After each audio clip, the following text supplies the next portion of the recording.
My brother invited us over and assured us that we wouldn't need to worry about rent or utilities. My name is Christina. I work in the finance sector. My husband, whom I'll call Douglas, is a car mechanic. We live in my childhood home.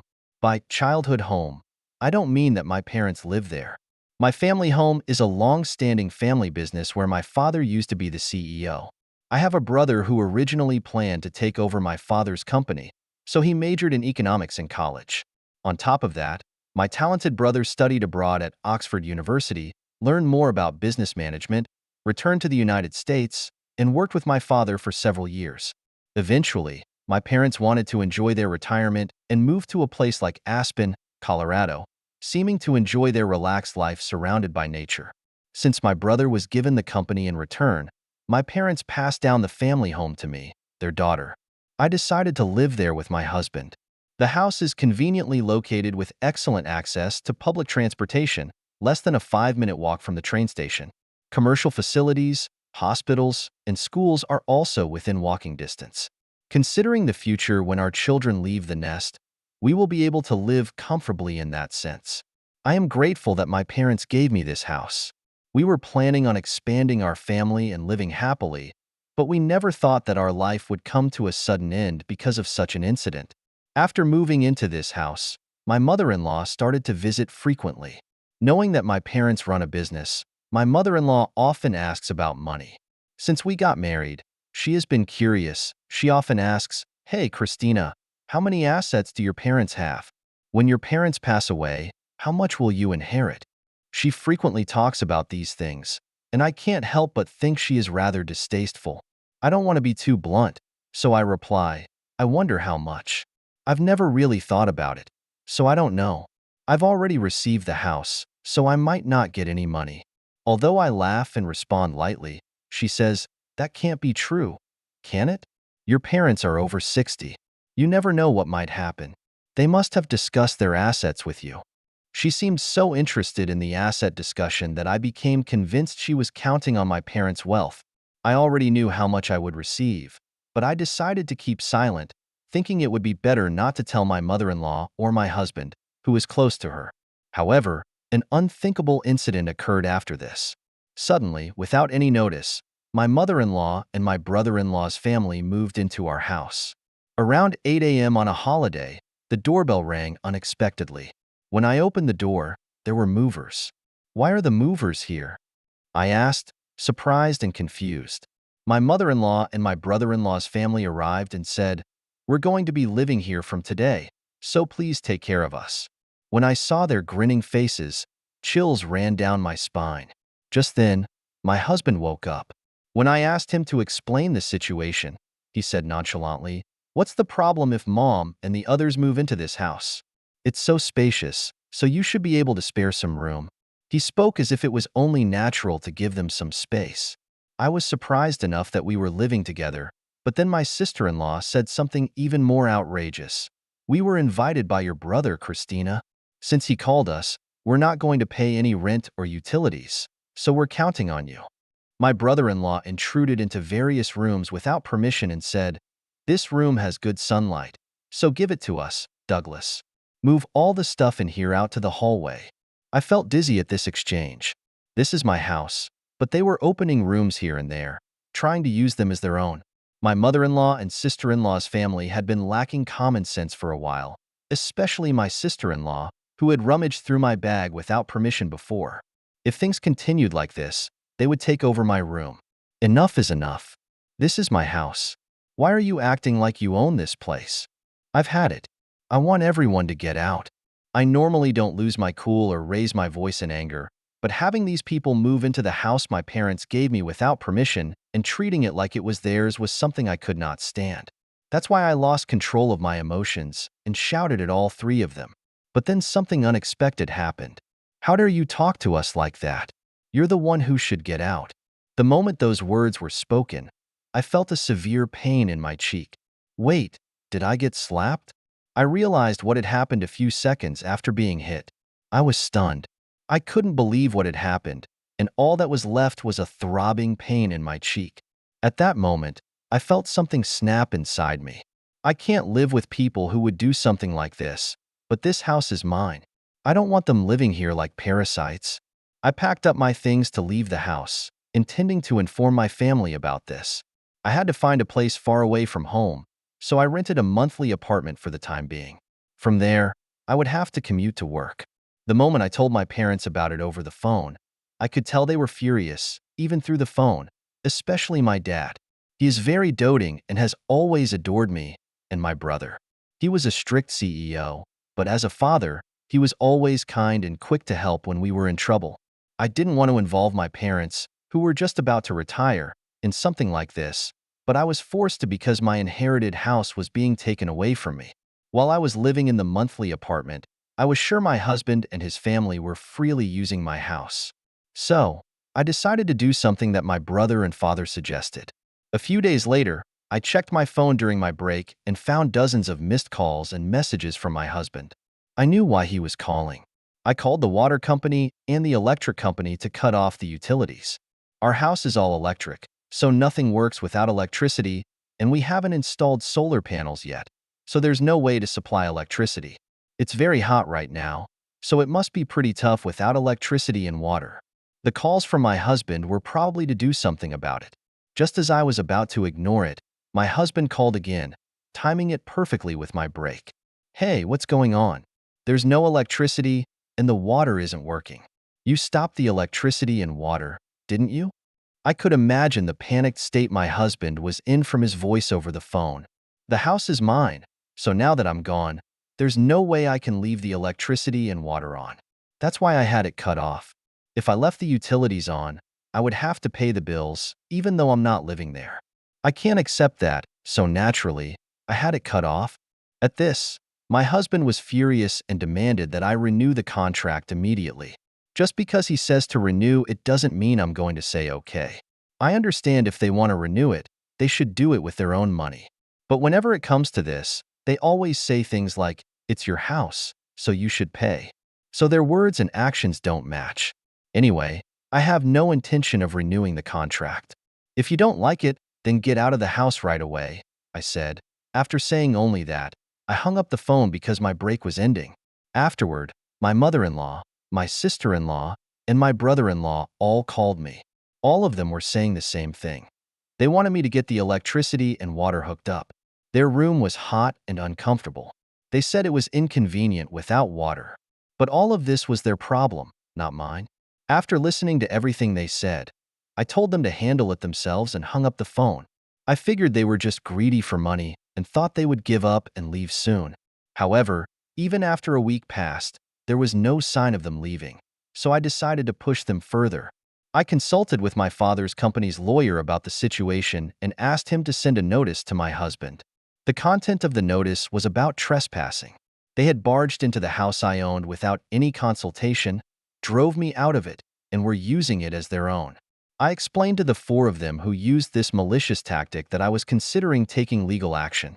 Hey, what's going on? Why did I get such a document from a lawyer? Was it necessary to go this far? My husband, who seemed panicked and not expecting me to go this far, came to me for a settlement. Knowing how concerned they are about their public image, the prospect of being sued would be extremely damaging to them mentally.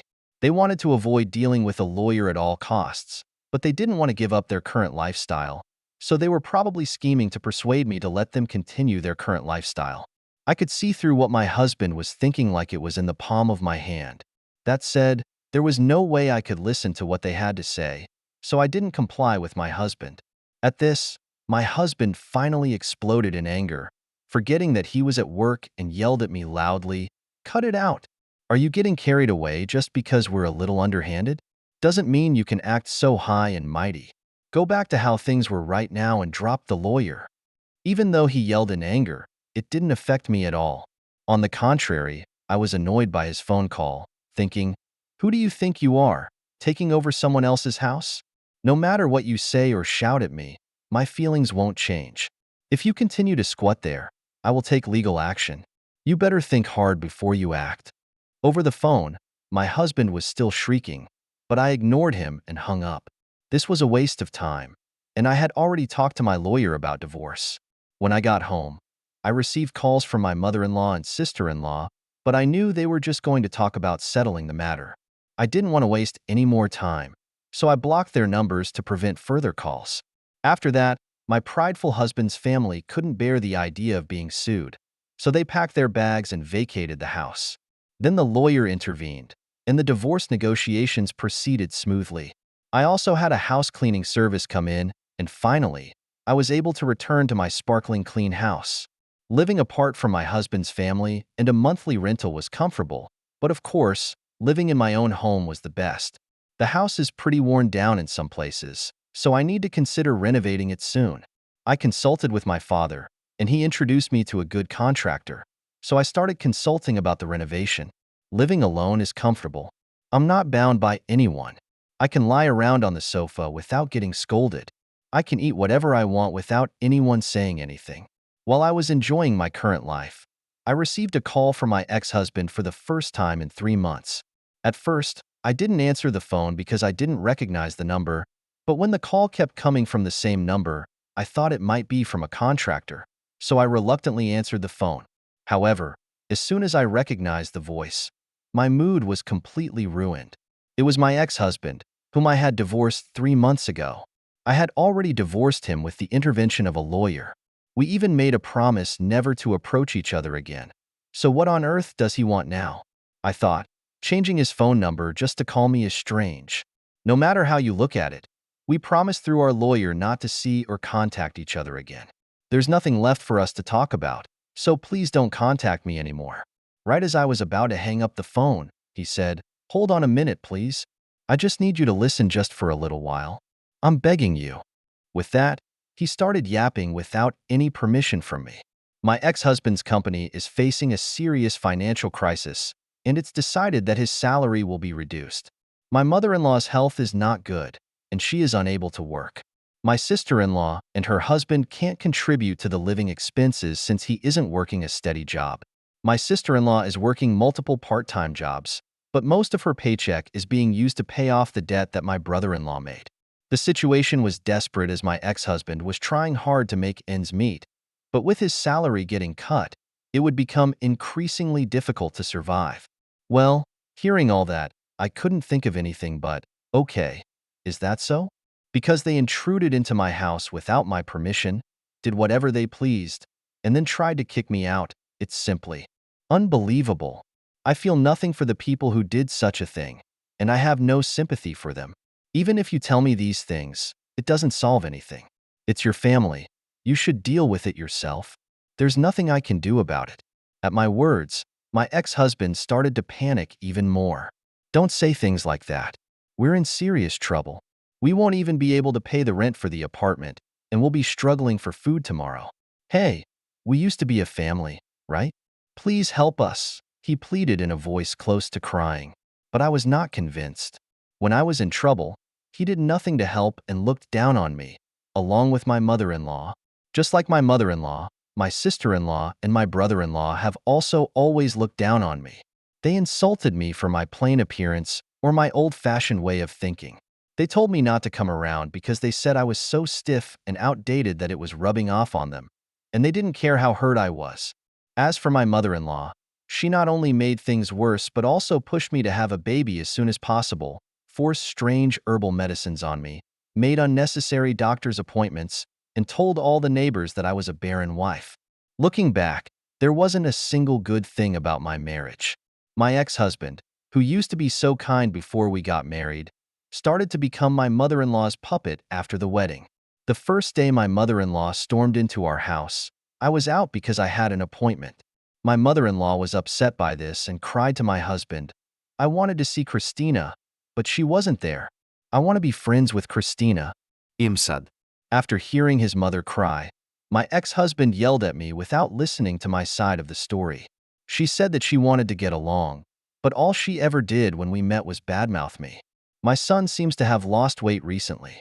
Is it because your cooking is so bad that he can't eat properly?" She said things like this loudly, whether we were at home or outside, so there was no way we could get along. My sister-in-law and brother-in-law also joined in, laughing at me. I can't help people who act like this anymore, no matter what you say. My feelings won't change. I can't help you guys, so I'm going to hang up now. and don't ever contact me again." With that, I finally hung up the phone and blocked the new number. Knowing my ex-husband, he might change his number and try to contact me again. So I decided to change my phone number at the store over the weekend. But before that, those four took action. They broke the promise of the lawyer and suddenly came to my house at 11 p.m. "Open up, let us in and take care of us. We're family. You should help us." They were banging on the door, yelling without considering the time. "Hey, what's the matter at this hour? Please go back home as it's causing a nuisance to the neighbors." When I went to open the door, they seemed ready to barge in. So I figured I'd try talking through the intercom. But the four of them didn't care. They started banging on the door and raising a ruckus. I couldn't believe I was dealing with people this out of control. I was left holding my head in my hands. I was considering calling the cops when I heard sirens from outside. It looked like a neighbor had taken the initiative. As soon as they heard the police sirens, the surprised group thought I had called the police and tried to run away. But by then, a crowd had gathered, and escape was not an option. So the four of them were escorted to the police station by the responding officers. I was questioned about the incident, and I explained everything that had happened. After that, word about what my ex-husband and his pals had done spread quickly in the neighborhood. It turned out that among the crowd that had gathered was a coworker of my ex-husband's, so by the next day, the whole office knew what had happened. He was already having a hard time because of a pay cut, but after getting the police involved, the company wasn't going to let it slide. My ex-husband ended up getting fired and couldn't afford to pay his apartment rent anymore. Money issues caused a rift between him and his sister's family, so their group living situation ended. Now, Douglas is living in public housing with his mother, working multiple part-time jobs to make ends meet. Even his mother has started working part-time a few days a week, desperate to earn money. Let's conclude the story. Christina's life took an unexpected turn when her in-laws moved into her house without permission, creating chaos and tension.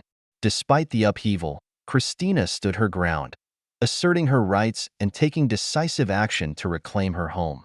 Her husband, Douglas, and his family tried to manipulate and control her, but Christina's determination and support from her own family helped her navigate through the difficult situation. Cutting off the utilities and consulting a lawyer proved to be effective strategies. The pressure from potential legal action forced Douglas's family to vacate the house. The divorce negotiations proceeded smoothly, allowing Christina to regain control of her life and her home. With her ex-husband and his family out of the picture, Christina focused on renovating her home and enjoying her newfound independence. She relished the freedom of living alone, making her own choices and creating a space that was truly hers. Despite attempts by her ex-husband to seek help due to his financial troubles, Christina remained resolute, refusing to be drawn back into their toxic dynamics. Ultimately, the story is one of resilience and self-empowerment. Christina emerged stronger from the ordeal, learning to prioritize her well-being and happiness. She rebuilt her life on her terms, free from the burdens and manipulation of those who had once tried to control her. Her journey serves as a reminder of the importance of standing up for oneself and the value of a supportive family. After experiencing the full journey of our story, we'd love to hear your thoughts. How did the story resonate with you?